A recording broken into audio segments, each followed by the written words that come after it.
Família, nesse conteúdo eu vou reagir ao novo pronunciamento do padre Fábio de Mello, concernente ao seu estado de saúde e a sua luta ferrenha aí contra a depressão. E também no mesmo conteúdo nós vamos ver aí um posicionamento de uma freira, a qual, pelo que eu entendi, pelo menos pelo título, vai trazer um mistério, algo que está oculto e escondido.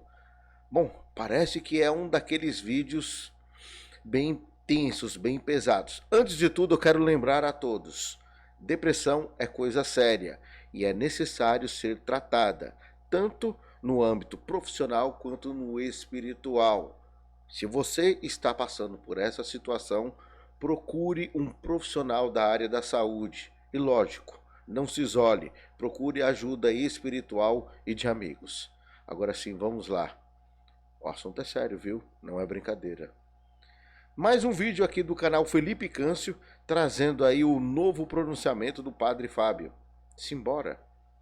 Em 2017 foi muito difícil, né? Foi a última crise que eu tive, e desta vez está um pouco pior. O novo pronunciamento do padre Fábio de Mello realmente chocou a muitos. Dessa vez ele confessou que sua depressão está pior do que antes, algo que deixou fiéis, tanto católicos quanto evangélicos, profundamente abalados. O que estaria... Eu preciso pausar aqui para comentar uma coisa. Eu já tive 2 vezes depressão e síndrome do pânico. Jesus me curou, mas eu confesso que a segunda vez, mas veio com o dobro da força. Sério, veio com o dobro da força. Se não fosse Jesus na minha vida, eu não estaria aqui. Não. Eu sei como que é isso. E tudo começa, é lógico, como eu falei, você procurar ajuda. Não fique isolado. A pior coisa é se isolar. motivando essa dor tão intensa? Será o celibato um dos fatores? Ou será que existe algo mais que ele esconde do povo? E uma ex-freira veio a público revelar a realidade que acontece por trás da Igreja Católica e do celibato. Essas declarações levantaram ainda mais questionamentos sobre o impacto emocional das regras impostas aos religiosos. Prepare-se para descobrir tudo sobre esse desabafo do padre Fábio de Mello, esse novo pronunciamento e as revelações da ex-freira que estão mexendo com a igreja e os fiéis em todo o país.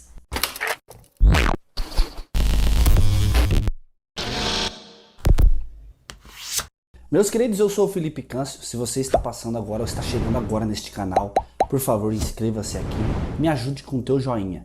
Eu preciso do teu joinha para fortificar esse canal e para que os vídeos sejam propagados pelo YouTube. Então me ajude pelo teu joinha, é de graça, não vai te custar nada. Basta você clicar em cima da mãozinha aí, ó, e já vai nos ajudar bastante. E para você que tem o sonho de trabalhar aqui na internet, que tem vontade de ganhar dinheiro de dentro da tua casa, ganhar em dólar, fique até o fim, que está destruindo sua vida emocional. Em seu pronunciamento, o padre Fábio revelou detalhes sobre sua batalha com a depressão e o impacto emocional que vem sofrendo. Ele compartilha como essa fase tem sido a mais difícil de sua vida. Assista e confira o desabafo emocionante de quem vive a solidão e as pressões do sacerdócio. Meu povo querido, só a título de esclarecimento, apesar de eu estar passando por um momento muito difícil, eu não vou deixar de cumprir os meus compromissos. Eu vou intensificar o meu descanso e também o meu tratamento, mas não vou parar a minha vida não, mesmo porque eu acho que se parar fico pior. Não está sendo fácil desta vez, mas estou sendo bem assistido. Eu tenho recebido muitas mensagens de carinho e também muitos profissionais se oferecendo para cuidarem de mim. Eu agradeço muito, mas eu já estou sendo acompanhado pela doutora Ana Beatriz Barbosa, pelo Alex. Estou seguindo, né, a medicação que foi recomendada por ela. A gente sabe que medicação psiquiátrica leva de 10 a 15 dias para começarem a fazer o efeito. Então, o momento agora é de paciência. Viver não é nem um dia de cada vez, é 1 minuto de cada vez. Em 2017 foi muito difícil, né? Foi a última crise que eu tive. E desta vez está um pouco pior. Está mais arrastada, está mais longa, sabe? Mas vai passar, né? Na vida tudo passa. Então eu agradeço muito a todos os profissionais que estão mandando recado para mim, por meio de amigos meus, muitas pessoas me oferecendo. Venho passar uns dias aqui em casa. Ô, minha gente, nessa hora a gente não tem paciência nem com os conhecidos, muito menos com pessoas estranhas, em lugares estranhos. Isso é uma realidade. Mas aí que tá o X da questão. Como eu disse no começo, já passei por isso. E a pior coisa é se isolar. É a pior coisa. Nunca se isole. Pior coisa. Quando se isola, é o maior risco que a pessoa acaba correndo. Porque é um desassossego. Eu fico num lugar, não quero, vou pro outro. E isso na casa da gente, a gente tem mais liberdade. Então eu agradeço muito, carinho. Ah, se quiser conversar, não tô querendo conversar. É um momento que, sabe, Isolamento. eu não consigo nem formular. E eu entendo ele, porque a pessoa não consegue formular nada. Às vezes a pessoa está fazendo um comentário importante, uma declaração para você, citando algo que pode mudar a sua vida e você não consegue se concentrar. Não consegue. O que eu tô sentindo é isso. Fui para Recife, fui para Bahia, cumpri os meus compromissos. Não foi fácil, mas também eu sei que a gente precisa se desafiar, né? Porque senão a gente se entrega e não dá. A minha missão é muito bonita. Minha missão é nobre, muito bonita. Deus nos confia muitas pessoas. Eu acho que a honestidade em dizer o que a gente está passando ajuda muitas outras a se encorajarem, a dizerem também, a pedirem ajuda. Eu sei que há muitos padres também enfrentando depressão. A vida sacerdotal é muito solitária, é muito difícil, é muito exigente. Nós temos muitos ônus, poucos bônus, e muitas vezes nós não temos direito nem mesmo ao descanso sem que a gente se sinta culpado, ou ao lazer sem que a gente seja muito observado. Então o padre sofre muito. Há muitos sacerdotes, há muitos pastores em crise, vivendo estados difíceis emocionais. Então, quando a gente conta, quando a gente fala que nós estamos vivendo isso, a gente encoraja para que aqueles que estão também passando por uma situação semelhante a mim e às vezes não se encorajam a dizer, a procurar ajuda, possam fazer, né? A gente não pode ficar guardando dor emocional. Ainda hoje eu estava dizendo aqui em casa, hoje eu tive uma angústia terrível, um momento difícil na parte da manhã. E é ruim porque se você tem uma dor de cabeça, você toma um analgésico. A dor da alma não tem, né? É muito difícil, leva um tempo para a medicação fazer efeito na gente. É uma ignorância que dificulta muita gente a sair de quadros depressivos, síndrome do pânico, transtornos de personalidade. Remédio psiquiátrico é igual a qualquer outro.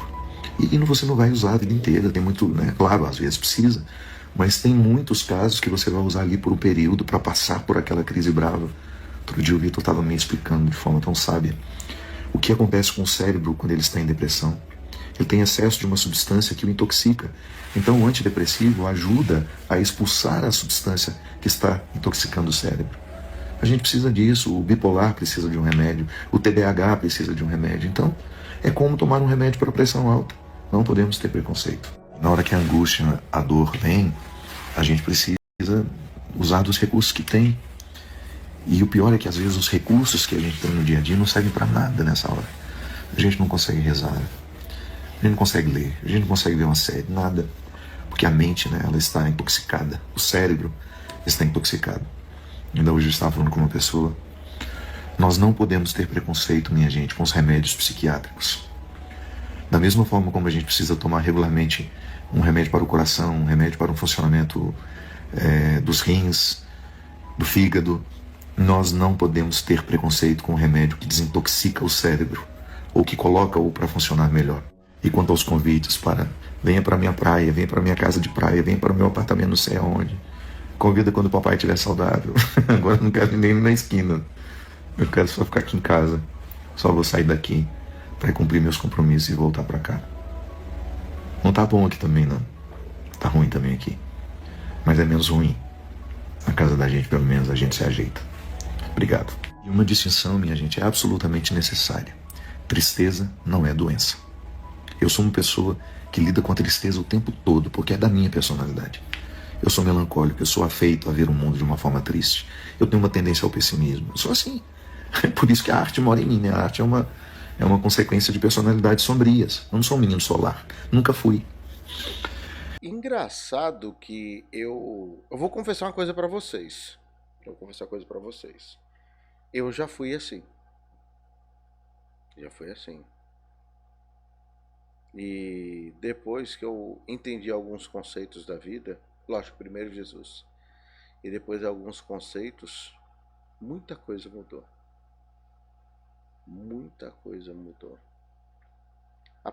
O primeiro passo, eu já tive síndrome do pânico, depressão. O primeiro passo é você aceitar. Primeiro passo, você entender o que é o problema e aceitar. A depressão sempre vem por conta de uma não aceitação de algo. Procure saber. A pessoa não aceita algo e é isso que causa o mal na pessoa. A partir do momento que ela aceita, acabou. Então, a pessoa entender. E a segunda regra é não se isolar. E olha que hoje, pode parecer loucura, eu amo a solitude. Sério, eu amo a solitude. Sou apaixonado pela solitude. Eu entendo que tem momentos que eu preciso estar só. E tem momentos que eu preciso estar, seja com alguém, seja com meus filhos, eu preciso estar. Mas tem momentos que eu preciso estar só. Parece um paradoxo. Mas quando você começa a entender o profundo da depressão, você enxerga esses detalhes. Eu, particularmente, eu tenho fé em Deus, em nome do Senhor Jesus, que o Padre Fábio de Mello vai sair dessa e vai melhorar. Então, ser triste por uma situação, passar por uma melancolia não é doença, não precisa tomar remédio. Agora, quando a tristeza, a melancolia se estendem demais e começam a prejudicar a nossa vida, nos retirando a vontade de fazer o que antes a gente fazia com prazer, está na hora de pedir ajuda. É isso. Obrigado pelo carinho de todo mundo. A ex-freira também foi direta e sem rodeios ao falar sobre os bastidores da Igreja Católica e a dura realidade do celibato. Segundo ela, essa prática não só afeta a saúde mental dos religiosos, como também destrói sonhos e vidas. E na sua opinião, será que o celibato ainda faz sentido nos dias de hoje? Bora conferir o vídeo da ex-freira. Não, e um dos motivos, por exemplo, de existir o celibato dos padres é esse, porque antigamente os padres podiam se casar. Só que as famílias, quando o padre morria, queria parte da herança da igreja. E a igreja não queria dar essa parte. Então se instituiu o celibato dos padres, porque os padres não fazem voto de castidade que nem os religiosos. Eles fazem de celibato, não vão me casar, né? Peraí. Mas daí ele pode? Ele pode, pela lei da parada, sair na noite, pegar um pessoal, mas não pode casar. É isso? Ele não pode, mas infelizmente muitas vezes acontece. Agora... muito legal isso aqui. Vou rasgar o roteiro, mas porque as pessoas não sabem que existe essa diferença. Não sei mesmo, pra mim os caras não fazem nada. Padre é uma coisa, padre é aquele homem que vai lá e estuda teologia, filosofia, e ele se forma padre e ele pode atuar em paróquias. Então ele não vive em comunidade se ele for diocesano. Ele só precisa responder para o bispo e ele fica numa igreja cuidando das pessoas, dos paroquianos. Tá. Já o religioso, que é o que eu era, freira, que tem frei e que também pode ser padre, você vive numa comunidade. Por exemplo, franciscanos, salesianos, marcelinas, tudo isso são congregações que têm um estilo de vida. Então essas congregações fazem voto de pobreza, castidade e obediência. O padre não faz voto, por exemplo, de pobreza. Ele não tem que ser pobre. Entendi. Né? A obediência dele é ao bispo, mas não é igual à da vida religiosa. Então assim, dentro da igreja existem várias hierarquias e as pessoas elas não entendem, elas misturam. As pessoas misturam um pouco disso. É tipo um exército, né? Você tem tipo um exército. E as pessoas... Uma sociedade alternativa. É uma sociedade alternativa. E eu não entendo isso. Na minha cabeça, o padre já tinha o celibato. Não, ele tem que viver o celibato, mas isso aí não é, por exemplo, uma ordem de Jesus Cristo. Na Bíblia não está escrito que o padre tem que ser celibatário, porque até Pedro, ele era casado, ele é o primeiro papa, ele é o papa, né, o primeiro papa da igreja, e ele era casado, porque lá no evangelho está escrito que Pedro curou a sogra de... Jesus curou a sogra de Pedro. Então Pedro era casado, e os primeiros papas, padres, se casavam. Depois veio essa questão, e aí eles instituíram o celibato, e aí eles falam que é porque Jesus era celibatário, né? Então, eles dizem sobre isso, mas na verdade não é, foi porque depois começou a ter essa questão das terras, a divisão de terras com as famílias. Tem uma série que eu tava assistindo na Netflix, que é do Papa, eu não me lembro se é Papa Gregório, mas ele era casado. E aí ele tinha a família dele, e a família dele lutava por querer os bens da igreja. E isso é real. Depois eu fui pesquisar se bens realmente... da igreja? Porque ele era considerado os bens da igreja. Porque a igreja, ela acumula bens. Se é dele, é da igreja, a família queria os bens dele, no caso. Isso, porque ele pertencia à igreja. Por exemplo, ele tinha uma terra em tal lugar, ele ia conquistando esses espaços. Então, mano... Continua. Ele ia conquistando esses espaços. E aí, quando ele, por exemplo, ele morreu, a família achava que tinha o direito de ter essa herança. Mas não é mais fácil transformar, tipo, se a igreja é uma profissão, tipo, eu vim pra cá. Então, o que é da profissão, o que é meu, e nada tem a ver com a profissão. Não tem essa, tipo, ganhei um iPhone, o iPhone agora é da igreja. O iPhone é meu. Não seria mais fácil isso daí? Seria mais fácil, mas na verdade é um grupo de poder, né? A história da igreja ela é construída em cima de tudo isso, porque antigamente os primeiros cristãos, porque as pessoas confundem cristianismo com catolicismo. Sim. Então já tem que separar isso. Cristianismo eram os primeiros cristãos depois que Jesus morreu e eles começaram a seguir os passos de Jesus Cristo. No século IV, quando o Império Romano aceitou a religião dos cristãos, como oficialmente a religião do Império Romano, aí foi surgindo essa ideia dessa igreja instituída do catolicismo, que é uma mistura do Império Romano com o cristianismo. E a partir disso, vai se tendo toda uma construção dos bens, daquilo. Antigamente, os primeiros cristãos, eles eram pobres. Tá lá em Atos dos Apóstolos, eles dividiam tudo, tudo era em comum entre vós, né? Você vive preso àquilo, porque você acha que aquilo é a forma que vai te levar para o céu. Na verdade, é um sistema que vai moldando a sua mente. Você vai sendo moldado naquilo. Você cresce, por exemplo, você disse que foi coroinha, né? Fui. Na igreja. Se você lembra o que você aprendeu como coroinha? Você tinha que servir o altar de determinada forma, tinha que segurar a toalhinha. Então, assim, é tudo ritual, é tudo um sistema dogmático. Isso vai entrando na sua mente. Se você não tem se você não consegue furar essa bolha, você acredita que isso é a verdade, que isso é o certo, que só tem isso de certo, Concordo. né? Só tem isso, não tem outras coisas. E quando você olha para as outras coisas ao seu redor, tudo aquilo tá errado. O cristianismo não, o catolicismo, as religiões cristãs hoje, catolicismo, os evangélicos, eles acham que eles são os certos e tudo que tá fora daquilo que eles acham que é o certo está errado. Inclusive, tem um cara que ele tá escrevendo um livro chamado A Vida Secreta dos Padres Gays. E ele falou que ele se masturbava dentro do convento e ele ia contar pro padre. Aí o padre perguntava como que ele fazia. Perfeito. E aí na confissão ele conta esse relato. Na confissão o padre levantou e mostrou que tá errado pra ele. Então isso acontece porque toda pessoa é ser humano. Todos nós temos, né, claro. os desejos. Falar que isso é abolido da vida do ser humano, isso é uma ilusão. Só que lá você vai aprendendo, olha, você tem que canalizar isso, você não pode alimentar isso, por exemplo, se você se sentir atraído por uma pessoa, não alimente isso, sabe? Foca em outra coisa, porque existe a atração.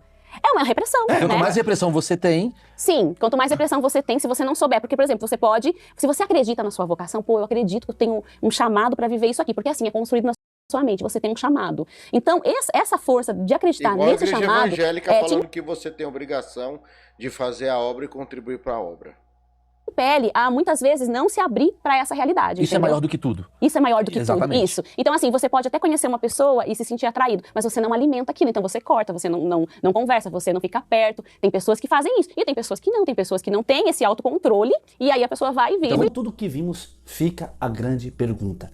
O que está por trás da luta do padre Fábio de Mello? Será que a depressão que ele enfrenta é o resultado do celibato? Uma regra que o impede de viver plenamente seus desejos e necessidades humanas? Ou será que existem outros fatores mais profundos e pessoais que ele ainda não revelou ao público? O que sabemos é que o novo desabafo do padre Fábio de Mello trouxe à tona um tema que vai muito além dele, os desafios emocionais enfrentados por religiosos em nome de tradições seculares. Não seria o momento de a igreja reavaliar práticas como o celibato que há séculos gera polêmica e sofrimento? Agora a discussão está aberta. Você é a favor do celibato? Comente aqui embaixo. Pois realmente os maiores problemas que acontecem dentro da igreja católica vêm através disso. Vocês sabem que tem padres que fazem coisas totalmente erradas por falta de uma esposa, por falta de uma mulher. E realmente isso tem causado um grande transtorno. Então deixe a tua opinião nos comentários. Você é a favor que padres não devem casar ou você é a favor que padres devem casar? Deixe a tua opinião nos comentários desse vídeo. Meus amados, também... Bom, deixa eu trazer meus 2 centavos de contribuição aqui para esse conteúdo. Eu acredito que se torna pertinente. Quando eu vi o início do vídeo, e pelo título, eu pensei que a ex-freira ia contar alguma coisa com o padre, sério. Eu acreditei que era isso.